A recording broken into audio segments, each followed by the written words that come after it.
Chers collègues, monsieur le chef département d'architecture, monsieur le chef département adjoint Amir, monsieur le vice-doyen chargé de la pédagogie et monsieur Rebhi, enseignant.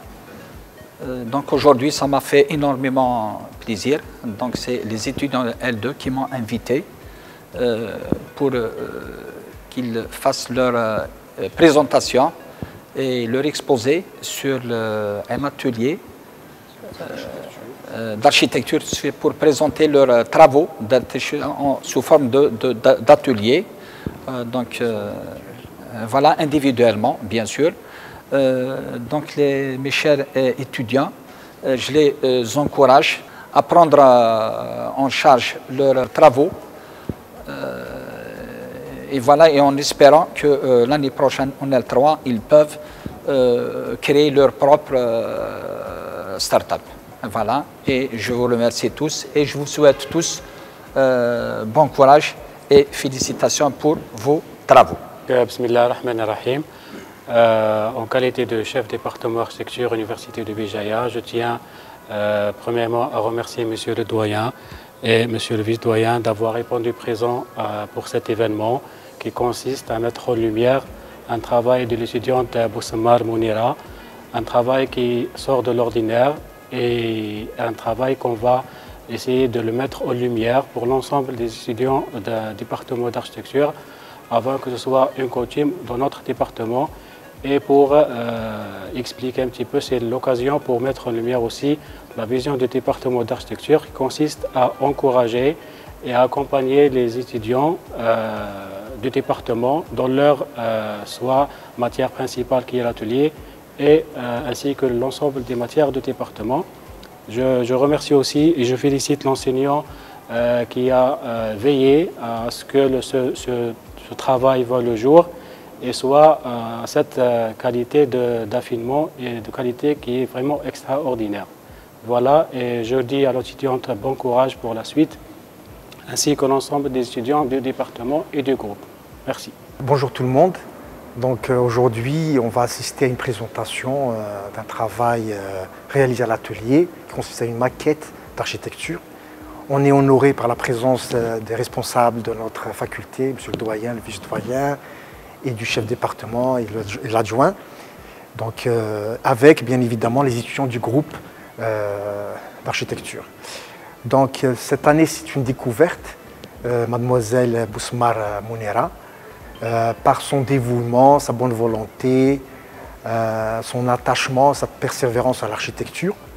Donc j'ai proposé qu'on réalise cette petite vidéo, cette séquence vidéo, par rapport au travail réalisé, à cet effort, et je le dédie à tous les étudiants d'architecture parce que c'est un bon exemple à suivre, c'est un moyen didactique efficace et comme c'est très difficile de faire des maquettes, c'est pour ça qu'on veut orienter les étudiants, comme va l'expliquer tout à l'heure l'étudiante, que c'est un très bon moyen de présenter et de mettre en valeur un projet d'architecture. Et je remercie pour une deuxième fois la demoiselle et également à travers elle ses parents et tous ceux qui l'ont aidé pour arriver à ce stade-là. Et également, je souhaite à mes étudiants également un bon suivi et une bonne continuation. Et merci. Bonjour à tous, c'est Sophie Lawen. C'est avec gratitude que je me tiens devant vous aujourd'hui pour partager ma passion pour l'architecture, en particulier pour la création de maquettes de maisons miniatures. Tout d'abord, permettez-moi de me présenter. Je m'appelle Mounira Bousmar, étudiante en deuxième année d'architecture à l'université de Béjaïa, originaire d'un petit village appelé Aït Sidi Ali, situé dans la commune de Barbacha. J'ai grandi dans un environnement où l'apprentissage était valorisé et encouragé. Ma passion pour l'architecture remonte à mon enfance. J'ai toujours aimé à créer des maisons miniatures pour mes pupilles, ainsi que le début d'une passion qui allait façonner mon avenir. Aussi, lors de mes études au CEM et au lycée, j'ai eu l'occasion de participer à des projets de fin de trimestre. Donc, alors que mes camarades soumettaient leurs travaux sous forme écrite, moi j'ai choisi une approche différente. Je me suis tournée vers la création de maquettes explicatives de mes idées et de mes recherches. J'ai ramené avec moi des exemples. Un exemple sur un projet que j'ai travaillé en 4e sur la pollution. En première S, j'ai travaillé sur le tabac et quelques autres maisons miniatures que j'ai fait lors de mes études au primaire. Donc, je me souviens aussi de nombreux projets que j'ai réalisés. Il faut savoir que ces projets sont conservés jusqu'aujourd'hui. D'ailleurs, j'ai même pris ces photos la semaine dernière. Donc, pour moi, un projet est une occasion de partager des idées et des histoires de manière vivante. Et je suis convaincue que les maquettes sont une forme puissante et efficace, capable de toucher les gens de manière profonde. Cette expérience m'a appris l'importance du détail et la patience. Il m'a ouvert les portes du monde de l'architecture. Quand je fabrique une maquette, je crée quelque chose de spécial, je donne vie à mon projet, je montre ce que j'ai en tête pour le projet. Et c'est ça ce qui est important de notre métier, c'est montrer aux autres ce qu'on a comme idée d'une manière claire et en même temps intéressante. Ça peut sembler difficile, oui, ou prendre beaucoup de temps. Mais parfois aussi, je me sens découragée quand ça ne se passe pas comme prévu. Par exemple, ici, dans le projet de ce semestre, j'ai fini toute une maquette. Après, je n'ai pas aimé le résultat, donc j'ai tout refait à zéro. C'est pas facile, oui, mais ça vaut le coup. Quand je mets tout mon cœur dans un travail, ça se voit et les gens le remarquent et voient que j'ai vraiment réfléchi à chaque détail. Donc, c'est à travers mon deuxième projet en architecture, qui était conception d'hébergement pour étudiants en architecture, encadré par Madame Mechri en première année, que j'ai vraiment trouvé ma voie. J'ai découvert une nouvelle passion et une nouvelle expertise. Cette année, avec le projet de conception d'une maison individuelle, j'ai toujours travaillé pour atteindre l'objectif principal du projet qui est l'intégration au site. Notre projet a commencé par une profonde analyse des maisons traditionnelles et vernaculaires. Donc on peut dire que ma maison est inspirée de riches traditions traditionnelles, que ce soit méditerranéenne, maghrébine ou même égyptienne. Par exemple, dans la maison tunisienne, on a ce qu'on appelle le wustdar ou bien le patio. Il se démarque comme le cœur de la maison. J'ai été inspirée par cette notion et j'ai choisi de la réinterpréter dans mon projet. Plutôt que d'avoir le bâti encadrant le patio, ici c'est le patio qui est autour du bâti, car c'est tout ça la maison. Après, on a le bâti au centre qui est le cœur de la maison.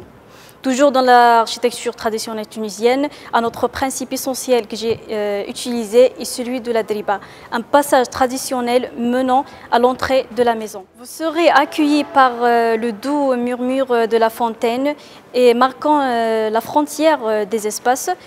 Ici, vous avez le choix soit de poursuivre le chemin principal pour y aller au cœur de la maison ou bien tourner à gauche et accéder au bureau du maître de la maison.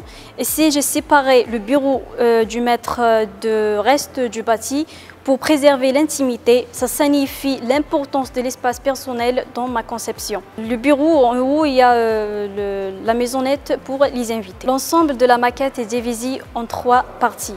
La première partie qui est destinée à la circulation des véhicules, à accueillir des étrangers, les invités, etc. La deuxième partie qui représente le bâti principal qui est le cœur de la maison et la troisième partie qui est dédiée au jardin.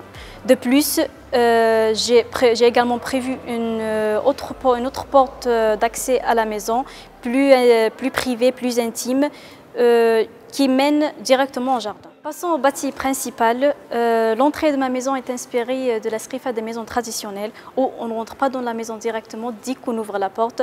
Au lieu de ça, on trouve un espace d'accueil spécial où les invités peuvent se sentir les bienvenus. Il est connecté directement avec le garage. Il y a aussi, que vous pouvez choisir entre 3 chemins différents. Tout d'abord, l'entrée en chicane qui mène au salon principal. Il y a ensuite l'escalier qui est en face de l'entrée menant au premier étage. Enfin, en retrait, on a l'entrée à la cuisine.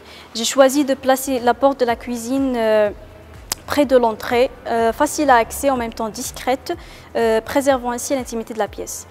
Parlons du salon, j'ai opté pour 2 salons séparés par un mur avec une porte intermédiaire.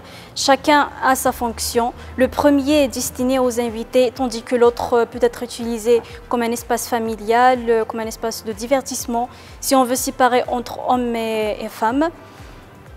Ces 2 espaces sont baignés de lumière grâce à de grandes portes-fenêtres coulissantes qui offrent aussi une vue panoramique sur le jardin. Au premier étage, j'ai choisi de placer les chambres des enfants avec une terrasse réservée spécialement pour eux, ainsi qu'un autre espace de détente pour toute la famille.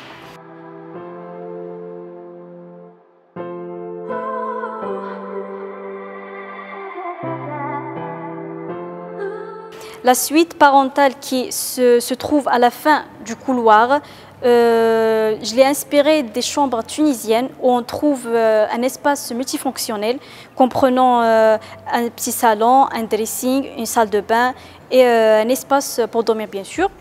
Ce qui rend cette pièce vraiment unique, c'est sa position par rapport à la maison dans son ensemble. C'est-à-dire, peu importe où vous vous trouvez dans la suite parentale, vous avez toujours des vues magnifiques sur l'extérieur. En ce qui concerne la toiture, j'ai été inspirée par l'architecture traditionnelle égyptienne d'Hassan Fethi, en utilisant des coupoles pour mettre en valeur les espaces principaux de ma maison. Une grande coupole marquant l'axe principal de ma conception, tandis qu'une autre plus petite surplombe la suite parentale. Passons au jardin, il se trouve derrière le bâti principal. Il est pour des raisons d'intimité. On vous trouvez ici une variété d'installations, une piscine, un espace de jeu où les enfants peuvent s'amuser en toute sécurité, un kiosque pour se reposer à l'ombre, un stade de tennis. C'est un lieu où chacun peut trouver son bonheur ici, et aussi un espace où on peut organiser des activités familiales, des réunions entre amis et même organiser des petites fêtes. Maintenant, je vais partager avec vous le processus fascinant de la fabrication de maquettes de maisons miniatures. Disons la phase initiale, c'est l'étape de la planification.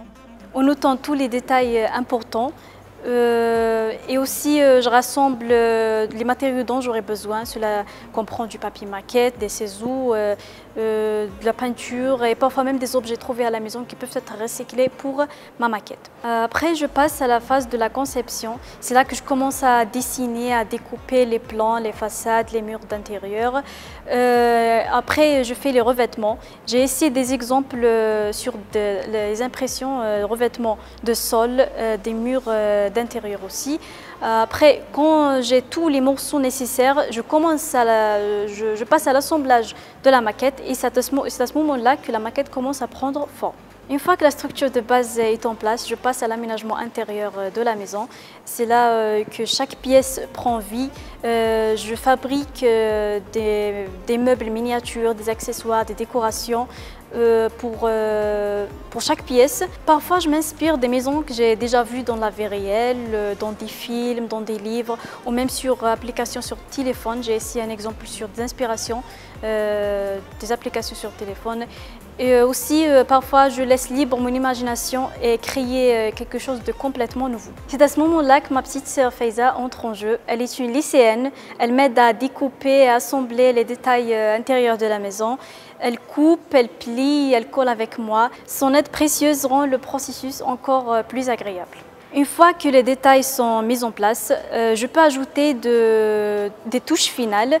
L'approche de l'affichage est une période intense, donc c'est à ce moment-là que ma famille intervient le plus. Ils se rassemblent pour m'aider à finaliser les détails finaux de la maquette en ajoutant des plantes dans les jardins, des rideaux aux fenêtres, des tableaux, des fleurs, des vases et des tapis dans les couloirs. C'est vraiment pour mettre la maquette encore plus réaliste. Donc c'est une véritable équipe de construction.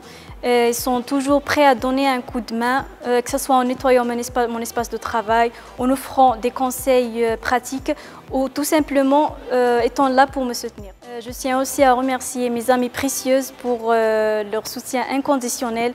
On dit souvent qu'il y a des amis et il y a de la famille. Et il y a des amis qui deviennent une famille.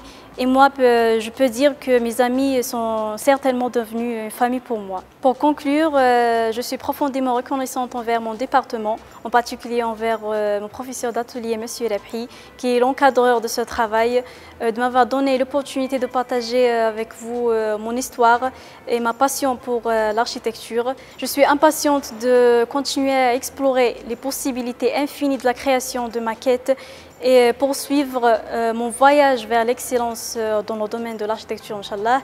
Et puis, merci pour votre attention et merci pour votre soutien. Merci beaucoup.